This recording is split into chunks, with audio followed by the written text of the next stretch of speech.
AITA for giving my girlfriend exactly the casual relationship she asked for? I'm Brandon, 39, and I had been with Nicole, 36, for 2 years. We did not live together, but I treated her as if she were my wife. I covered all our outings and drove 40 minutes each way through suburban traffic to take her to every event. I helped her with her car loan payments during 3 periods of unemployment and even paid her phone bill, as it was easier on my family plan. Last month, at a dinner with her friends, one of them asked when we would get married. Nicole let out a sharp, mocking laugh. Seriously, why does everyone keep asking me that? We are just dating. Brandon should stop acting like we are married. It is overwhelming, honestly. Her friends went silent. I took a sip of my drink, which I was paying for, and smiled. You're absolutely right. She looked taken aback. What? You're right. We are just dating.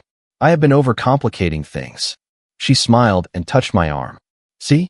That was not so hard to accept. The check arrived. $340 for the group. Normally, I would have paid it without a second thought. Instead, I pulled out my phone. So, that is $68 for each of you. 5 of us, right? Silence. I said, no. I did when I thought we were serious, but Nicole made it clear we were just dating. So, $68 each.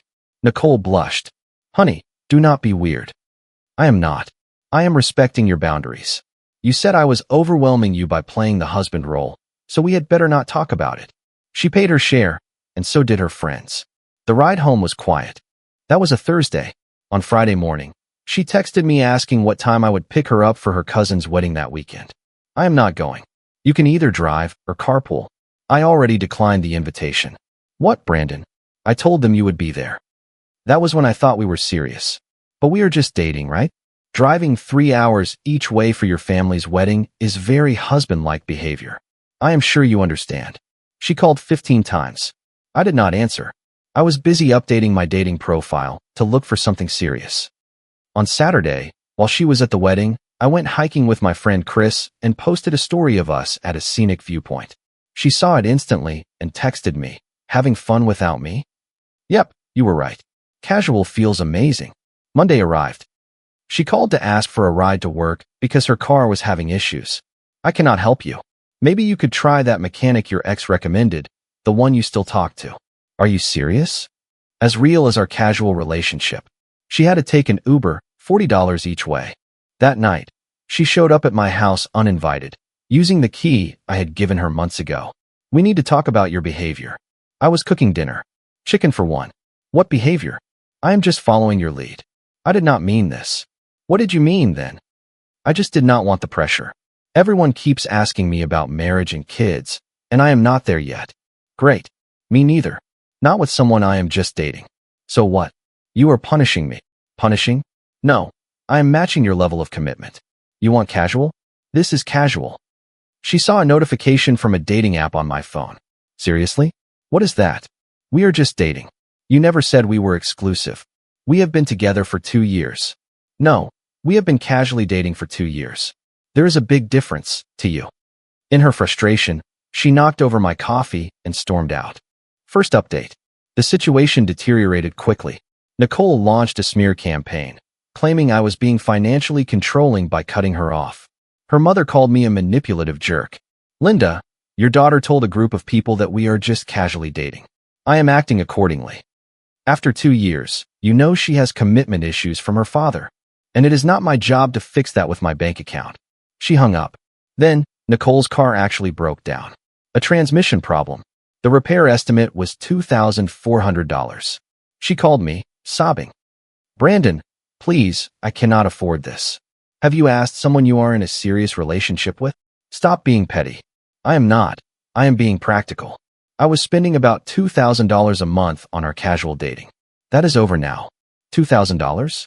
Are you insane? I opened my spreadsheet. Yes, I have been tracking it. Phone bill, $85. Gas for driving you around. Dates, at least $800. Your random emergencies from $500 to $700, plus 3 months of car payments at $400 each. Need more details? Silence. That is what I do for someone I am building a life with, not for someone I am just dating. She hung up. This is where it gets interesting. On Thursday, she posted on social media, When you recognize your worth and stop settling for less. Chris sent me a screenshot with "She is overreacting." I commented, "Less? I have the receipts to prove otherwise, but you keep shining, queen." She deleted the post in under an hour, but not before 50 people saw my comment. Her friend Hannah called. "Brandon, what is your end game?" "No end game. I am just matching her energy. She loves you. She loves what I provide for her. There is a difference. She has been crying nonstop. She ruined our relationship when she downplayed it in front of everyone. I am just respecting her wishes." On Friday, Nicole showed up at my job. Security informed me my girlfriend was there. "Tell them you are just someone I am casually dating," I said over the phone. "See if they let you up." They did not. She waited by my car for 2 hours. I walked out with my coworker, Jessica, who was laughing at a meme. The look on Nicole's face was golden. "Who is that?" "A coworker. We are grabbing a casual drink. Nothing serious." Jessica, bless her heart, played along.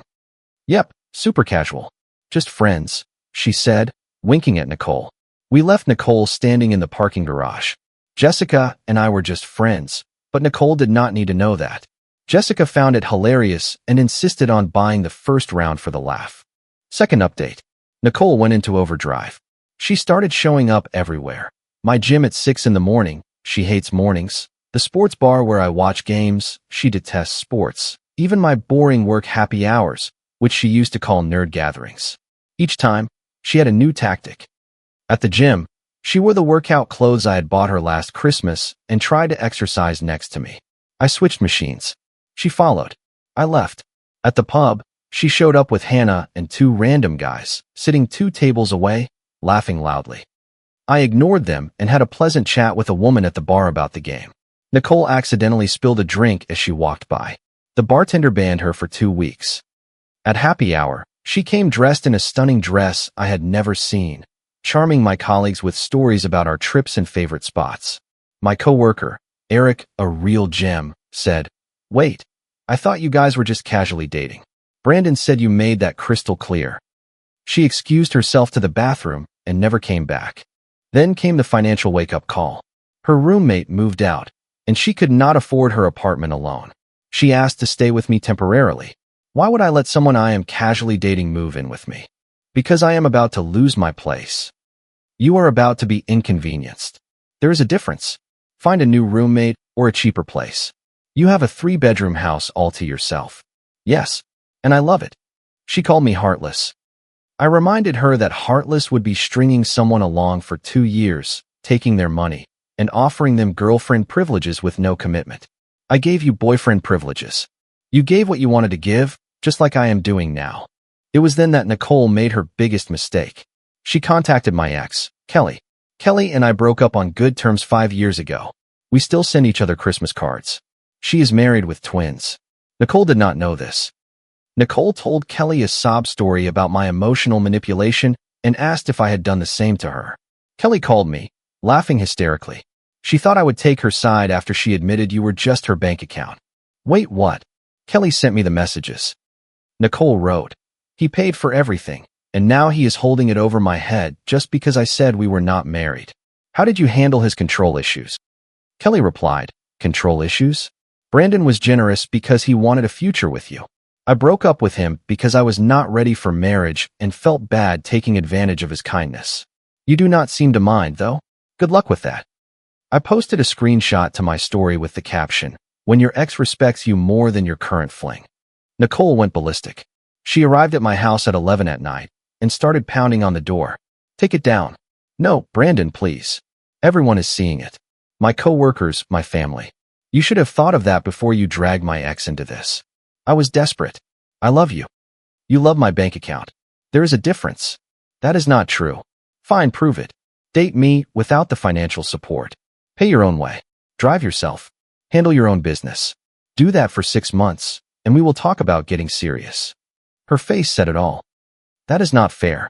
You make 3 times what I do, and I was unemployed 3 times with you. I cannot afford our old lifestyle. Then we will go on dates that fit your budget. Picnics, home-cooked meals, walks in the park. The kinds of things people do when they actually like each other." Silence. "Then, that is not the relationship I want. And being a walking wallet is not the relationship I want." She left. Update 3. The explosion came, but not as I expected. Nicole got crafty.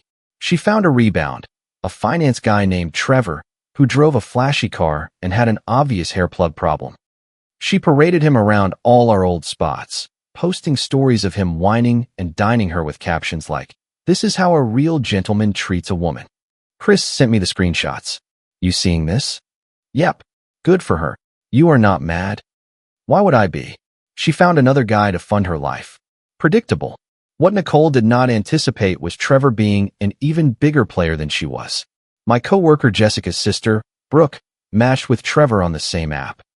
He was whining and dining her too, along with another woman named Lindsay. The guy had a whole roster. I did not expose him. I did not have to. Guys like that always expose themselves.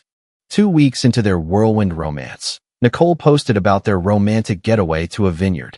But Trevor posted from a different city with another woman. The comments on Nicole's post were brutal. "Girl, check his page. He can teleport. This is awkward. Delete this." She scrubbed her whole page and called me at 2 in the morning, crying. "Did you know?" "Know what? We are not together. Your love life is not my concern. Brandon, please. I messed up. I want us back. You want my bank account back." "No, Brandon. You could not even handle a single date without my money. Your rebound was another guy with money. You have learned nothing. I have learned what I lost. You lost a man who loved you enough to invest in a shared future. You gave me humiliation and disrespect in return. I am going to therapy." "Great. Do it for yourself, not for me. We are done. We were done the moment you laughed at the idea of marrying me." She sobbed. "I did not mean it like that." "You did. And thank you." "For what?" "For showing me who you really were before I wasted any more time or money, before I proposed, before we had kids. You saved me." I hung up. But Nicole was not finished. She had her mom call my mom. My mother, a retired teacher who raised 4 kids mostly on her own after my dad died when I was 15, takes no nonsense. Nicole's mom, Linda, fed her a story about how I broke her daughter's heart and ruined her financially. My mom listened patiently, then replied, "Linda, your daughter is 36 years old.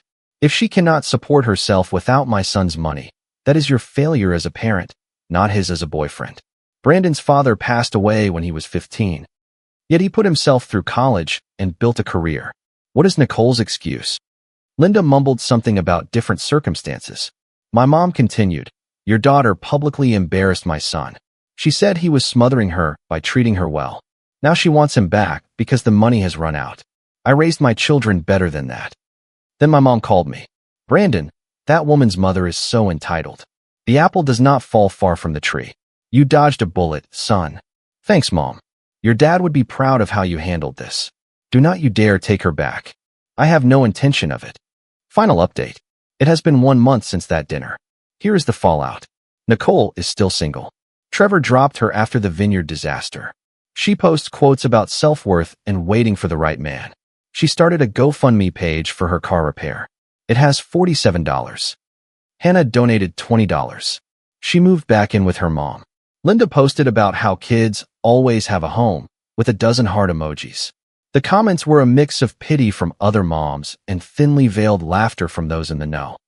Last week, Nicole sent me a 4-page email, a list of everything she did for me, made dinner twice, met my mom, attended my work holiday party, a calculation of what she feels I owe her for emotional support, a payment plan for her car repair as a goodwill gesture, and a bizarre claim that this was all a test of my love. I replied, "New phone, who dis?" She tried showing up at my office again. This time, she trespassed. Security now has her picture. Chris calls this the Great Reckoning of 2024. He made a meme of Nicole's face when I split the check that night. It was a hit with our friends. Jessica and I started dating. Annoying my ex for 3 weeks turned out to be a great bonding experience.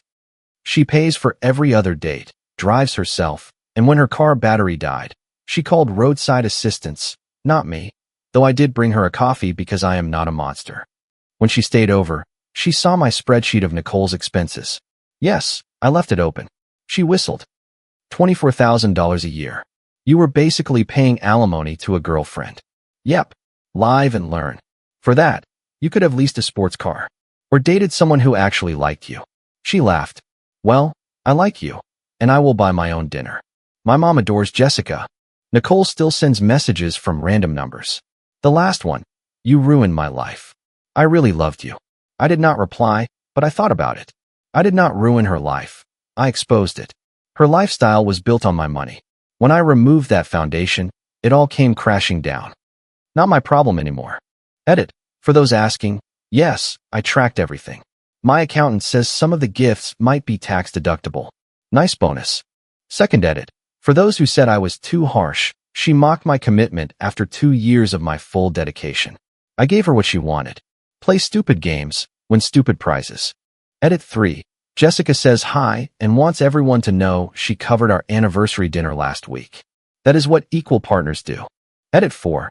Nicole found this post and sent a screenshot with "This is illegal." My lawyer friend says, LOL. Nah, stay mad, Nicole.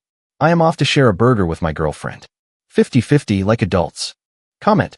Hey friends, after reflecting on this story, I really wanted to talk to you from the heart. One thing that hits me deeply is how valuable self-respect is in every relationship. Setting clear boundaries is not rude. It is necessary to protect your peace. True kindness always starts with being kind to yourself. Taking full responsibility for how we allow others to treat us is a powerful step forward. Healing truly begins when we stop settling for less than we deserve. I hope you choose relationships that bring you calm and genuine respect. You deserve someone who values you fully and matches your effort. Protecting your energy and your heart is one of the most loving things you can do. Keep moving forward with strength and keep choosing yourself every day. If you liked it, don't forget to leave a comment and support the channel by subscribing. See you in the upcoming stories.